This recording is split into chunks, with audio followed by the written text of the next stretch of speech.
The number one sack in one of the top pressure teams in the league at one point last night. NBC put this chyron up there, had the lowest pressure rate in any game in the NFL this season. All right, what I liked, what I didn't like, and several other observations. As I mentioned, there's a lot on the list of things to like from a game like last night's, which was really, an intense, highly entertaining, one of those memorable kind of games. Look, this weekend produced a lot of them going back to Thursday and the Thanksgiving Day games. And then the stunner in Philadelphia. It shouldn't be a stunner. Chicago's got a great record. It was a stunner a bit, I think, to a lot of people, though, including me. I didn't think they'd win the game. But last night was, at the end of that, an exhausting, 3.5-hour overtime affair where, Washington went, I hate to say, went toe-to-toe and didn't win, but Denver's on a roll. Denver's defense has been suffocating all season long, and Washington really played well in a lot of spots. But I do concede that some of what I'll say specifically about the defense more than anything else is in part because it's just not as bad as it was. All right, number one on the list of the things that I liked, the overall readiness and the fight of this team that has lived basically, a can go wrong, will go wrong existence. Really it started with the fumbled handoff against Chicago, but they were already starting to lose some players before that. But that October 13th Monday night game, which was kind of almost in the bag, so to speak, that botched handoff really was a devastating turn of events. I don't think it would have changed that much had they won that game. It was just they weren't, keeping their players on the field. But I loved the way they competed in Madrid, and I loved it even more last night. Dan Quinn, his staff, the players, especially those players that are kind of the most respected voices in that locker room and the leaders, credit to all of them. Number two on my list of things that I liked. This may be in counter to what some of you apparently think, but Cliff Kingsbury's game plan was really the best of the year for him. It was a fantastic night for our offensive coordinator. And look, overall, you just can see, what a difference just adding Terry McLaurin back into the lineup means. Having a legit wide receiver on the field versus no legit wide receivers is a big deal. The run game, the quick game. We talked about this on Friday, although not on the radio show. I did my pregame on the podcast more so. But they had to go quick game. You could not drop back against this particular defense, the number one sack team, pressure team in the league. The run game helped. The quick game helped. People got open because of really well-designed pick plays, motion that set up picks. Like the Debo and Lane play early, like the Terry and Debo play. The run game was a huge part of it because I think this really set the stage for everything against that defense. 11 of their first 21 plays were runs for 65 yards. All right, Chris Rodriguez to start, Mariota sprinkled in, which was important, not just as a zone read threat, but on designed runs, and then several key scrambles, of course. And then on the third drive, Kroski Merritt's two best runs to open up that drive of 6 and 12 yards. 33 total rushes on the night for 143 yards, over 4 yards per carry. 4 of those 5, 33 rushes were scrambles. 4 or 5 of those were scrambles by Mariota. But overall, Rodriguez and Bill Kroski Merritt combined to go 17 for 71. That's over 4 yards per carry. Mariota ended up being the leading rusher, 10 for 55. The run game combined with that quick pass game negated Denver's lethal, league-leading pass rush. Even when they needed to drop back, the threat of the run combined with the threat of the quick game kept Denver's pass rush from impacting the game like it usually does. The number one sack in one of the top pressure teams in the league at one point last night. NBC put this chyron up there, had the lowest pressure rate in any game in the NFL this season. I don't know where it ended up. That was sometime in the second half. The O-line did a great job, but it was much more about Cliff's game plan of making sure that that ball was out quickly, that the run threat was always there, that the run threat with the quarterback involved was always there. He called a game in which it gave them their best chance to move the ball, possess the ball, and score points against, statistically really the number one defense in the league. Again, I've been watching a lot here recently. I think Houston's might be just as good. But when you against a defense like that, 419 yards, 30 first downs, 8 of 17 on third down, 3 of 3 on fourth down, 26 points. And not only that, they played again, like against Miami. We talked about this, against Miami in particular. They played for the most part cleanly, which of course has been a major problem with some of the lineups they've had to put out there during the season, but not a lot of penalties. One terrible decision, okay? I don't know what Mariota was thinking. There were a couple of other ones he got away with, but I loved the gunslinger mentality at the end, man. Loved it. It was crucial to them having a chance to win the game. But, a few penalties, terrible, that one terrible throw, a few substitution issues, which, by the way, we've gotten used to, but only, a few. Actually, one of them was on defense. Even plays that didn't work had a chance to work. A couple, not a lot. Of plays were there, but there were just some high throws, missed throws. The one thing I didn't love some of the Wildcat snaps in the red zone. Collinsworth pointed this out. I thought, they were slower developing run plays rather than the quick hitters, some of the duo stuff, some of the power and zone stuff, and even, the counter stuff, off that Wildcat tends to be slower developing. You can't run those against Denver. I think Debo took a Wildcat snap. I think Krosky Merritt took a Wildcat snap, and neither play worked. Overall, Cliff with a few weapons back and 2 weeks to prepare off the bye week, he proved once again that he can be a damn good game planner and play caller. How about Yankoff lining up in the backfield as a fullback and catching a 14-yard pass? The defense was and is legit, the one they faced, and Washington carved it up. I mean, think about the plays that didn't, the long pass to Ertz that Ertz couldn't pull in. The incredible, should have been game, in overtime before the Terry 4th and goal, the throw to Ertz in the back of the end zone. There were one-on-one chances that they had.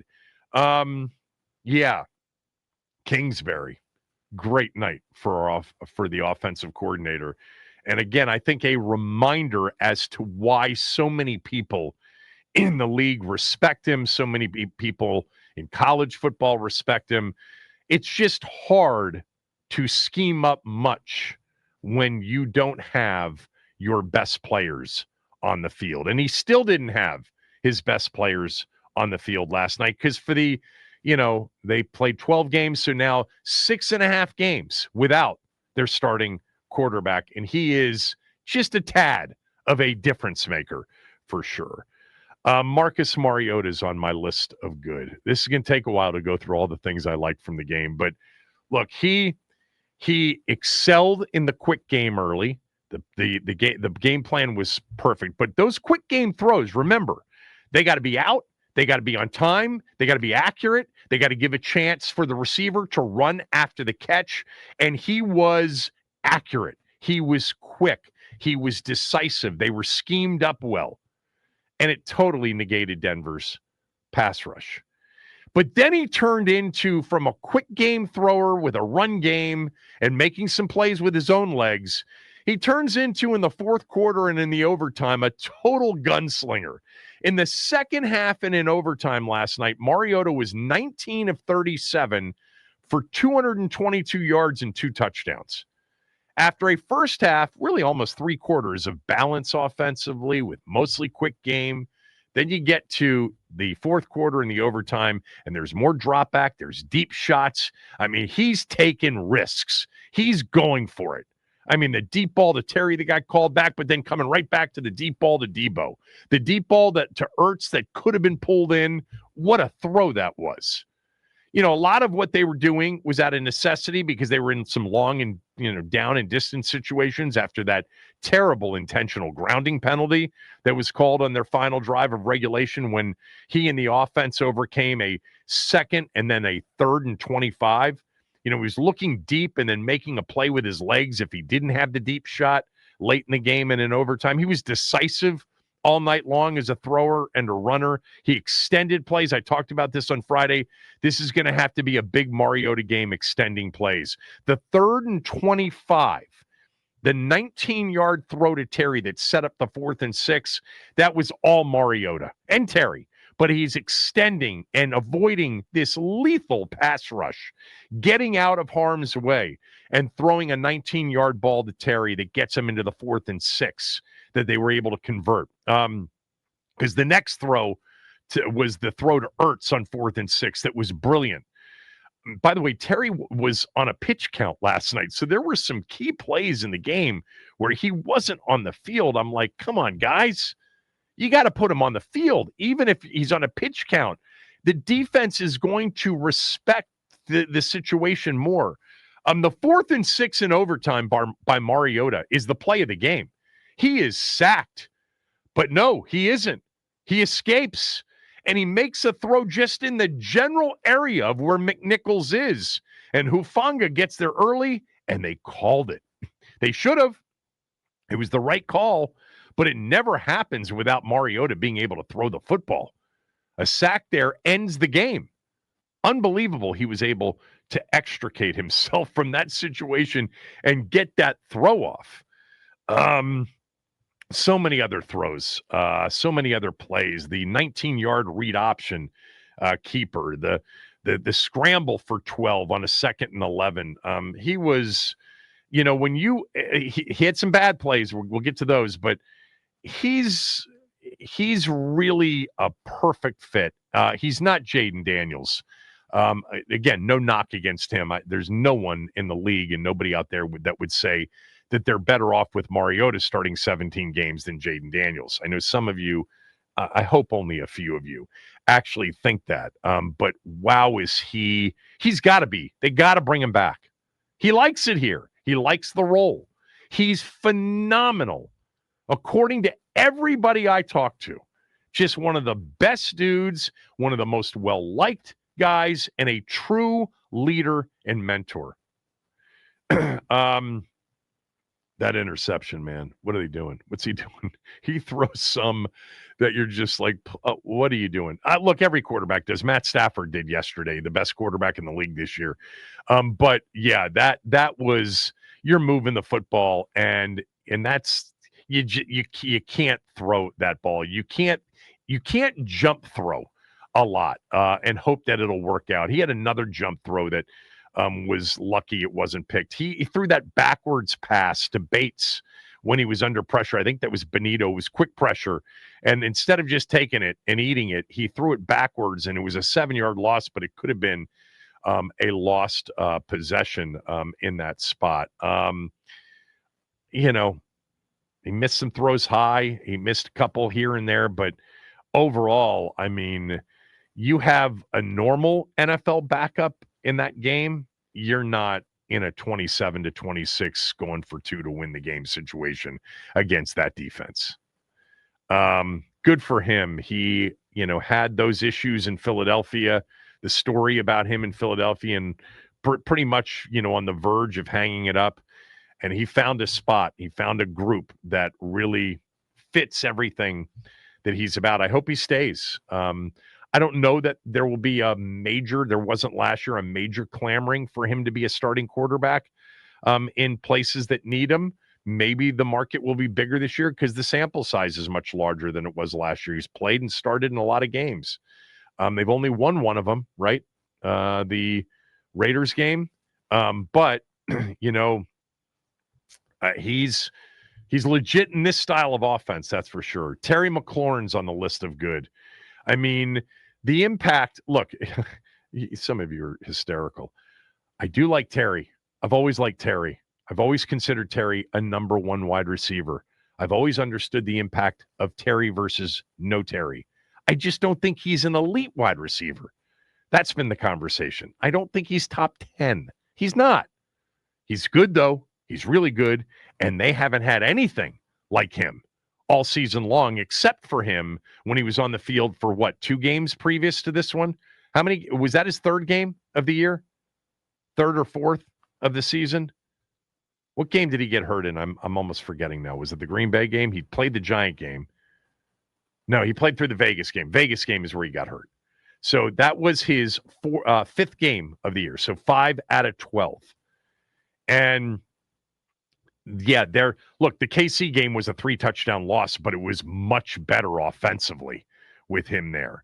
The Vegas game was the game he had played that before that. You can't, if you're going to put out Tay Martin and Jacoby Jones and Robbie Chosen and Chris Moore, and I'm forgetting the other guys that have been out there during the course of the year, you're not going to put much fear into a defense, and they're going to be able to, load up the box and stop your attempt to run the ball, and they're going to be able to come after you with no fear of playing man coverage across the board.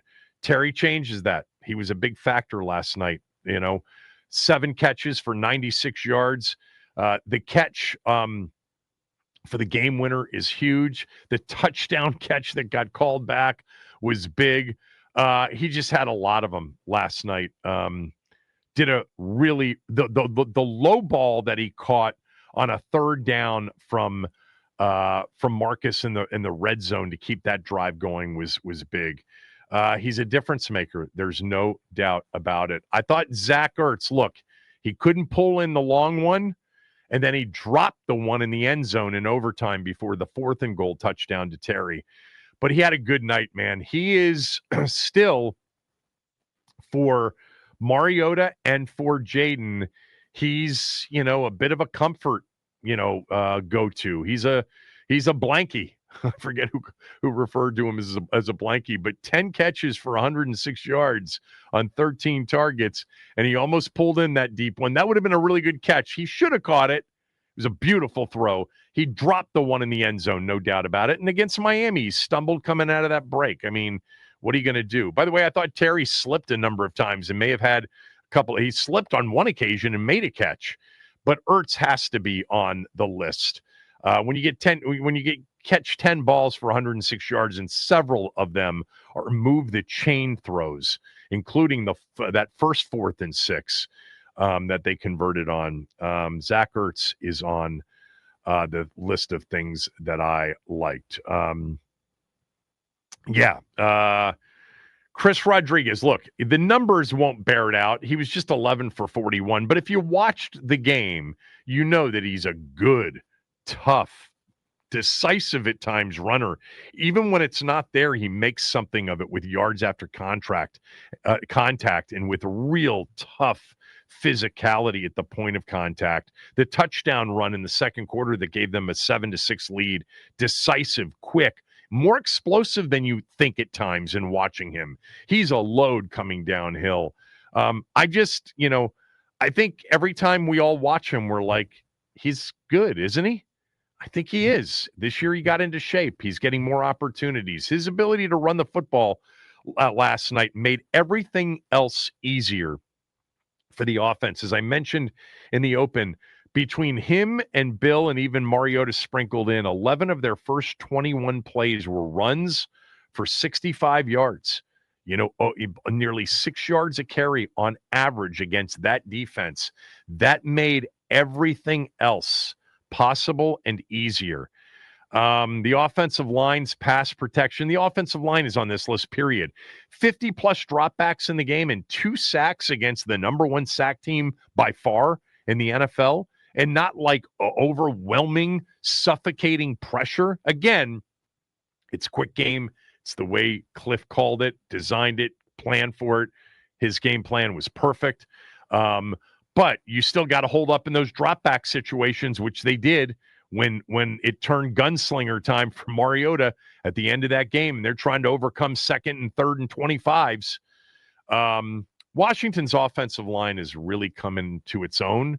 It's an absolute strength on this football team, and it's really a good sign for the future. They're going to have to pay Tunsil, and it's going to be a lot of money, and it's going to be, some of you are going to hate it because he's going to be paid a lot of money at 33, 34, 35 years old, but it's going to happen. I thought last night defensively, the run defense was really good. I thought they really did a better job on the edges. Now, no J.K. Dobbins. They've missed him, Denver has. They had R.J. Harvey, the rookie from UCF, smaller back. I actually think Jaleel McLaughlin would have been a better option for them, especially on the edge runs. But they did a much better job against the run. What were the numbers overall for the night? 23 of 87, 3.8 yards per carry. Mims had, a fly sweep for 9 yards. Nix had a couple of scrambles for 16. But the two main backs, 19 carries for 59 yards. You're talking about 3.3 or whatever. I mean, we're talking about a good night against the run.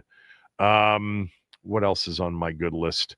I thought Bobby Wagner, in his brain last night is a big part of why they keep him out there for every snap, and a big part that we kind of miss when he's in coverage. We know he's a liability in coverage, but, he gets that, interception. They're down 20-14. They could go down 2 scores, and he reads it in zone coverage and picks it.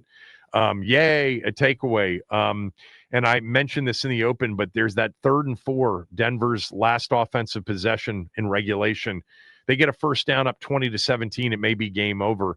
And he appears to check to a different play. And he gets the message to Jacob Martin, and he literally tells him where to go to, and he drops into coverage right to where Nix threw the football. Pass breakup, huge 3rd down stop. They're at his age, he can't run like he could. He is a liability in coverage. We saw that in the overtime, but he is the coach on the field.